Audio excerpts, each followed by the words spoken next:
Yes, we have to say it. Remember, this is just a football game, no matter who wins or loses. An unspeakable tragedy confirmed to us by ABC News in New York City. John Lennon, outside of his apartment building on the west side of New York City, the most famous perhaps of all of the Beatles, shot twice in the back, rushed to Roosevelt Hospital, dead on arrival.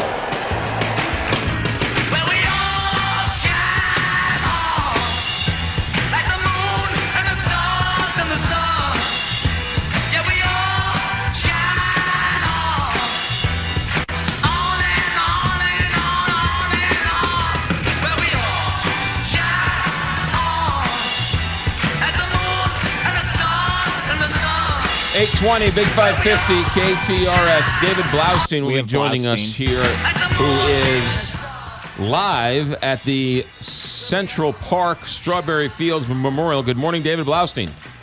Good morning, McGraw. Good morning, McGraw. Good morning, Kelly. Morning. It was 35 years ago tonight that Howard Cosell told the country during Monday Night Football that John Lennon was shot and killed by Mark David Chapman. What's going on today?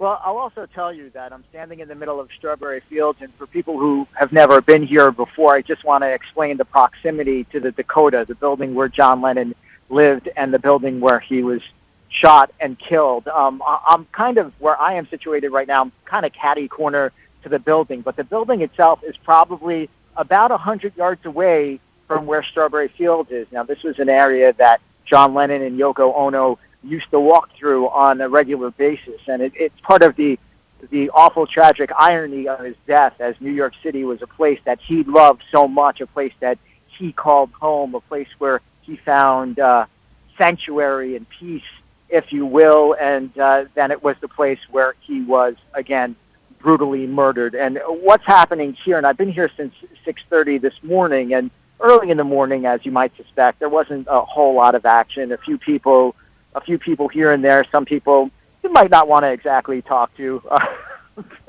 because I'm not exactly sure what they were doing here. But as the morning progresses, we're seeing more tributes. Earlier today when I walked in, there was just a candle and there was an album cover that the Parks Department has since removed. But now there are a lot of roses being placed on the Imagine mosaic, especially on the Imagine part, the little circle within the circle. There is a picture of John Lennon, a number of roses strewn about. There's a gentleman here named Richard who walked up to the circle at about 6:40 this morning Eastern time, and when he walked up to the circle, he dabbed his eyes with a tissue, and he actually hasn't left since. He's still there. There's a young woman named Emma. She's 17 years old. She's from Toronto, and she came here just to be here today. She had her mother drive her down here. She is holding a bouquet of roses. She's handed out some of those roses, and some people have placed those roses on the mosaic.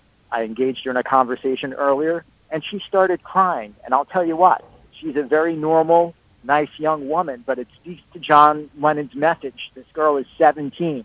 That means she was born 18 years after John Lennon was killed, and his message and his life resonates with her in such a clear, impactful way that she might as well have been alive when he was killed. It's one of those things. John Lennon is a great artist, and we all know this if it's a musician, sometimes it's an actor, but, we find this more with music. People take it very personally, and you start to think that you know the person or you feel like you know them.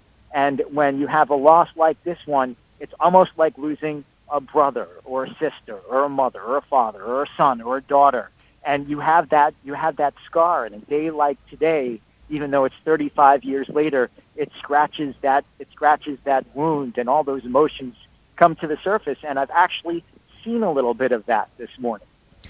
David Blaustein, who is in New York, you're right near that Dakota apartment complex. Is there any marking on or near the street that sort of marks where it happened? No, there isn't. At least I've never noticed it. And I actually walked by the Dakota this morning, and it was dark out and it was very quiet, and there was nothing. There's nothing there. And also, just to set the scene a little bit, just so you know, there's scaffolding all around the Dakota. It seems like my entire adult life there's been scaffolding around the Dakota, but the building is literally encased in scaffolding. You can't actually see the building without looking through screened-in scaffolding.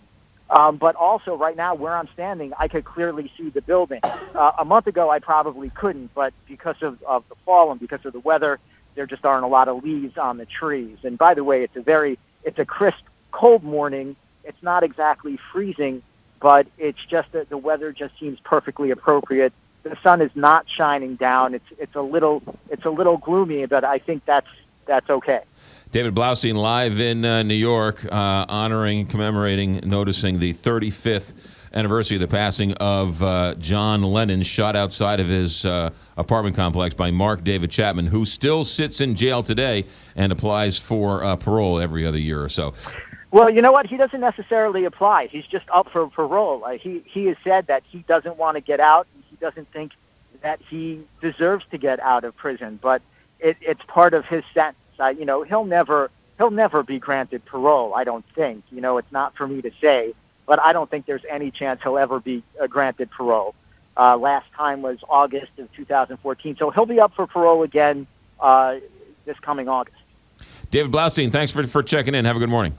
Thank you for having me. Take care. 825, Big 550, KTRS. KTRS is teaming up with the Marines for the Big 550 KTRS Nestle Purina Toy Drive. Light up your life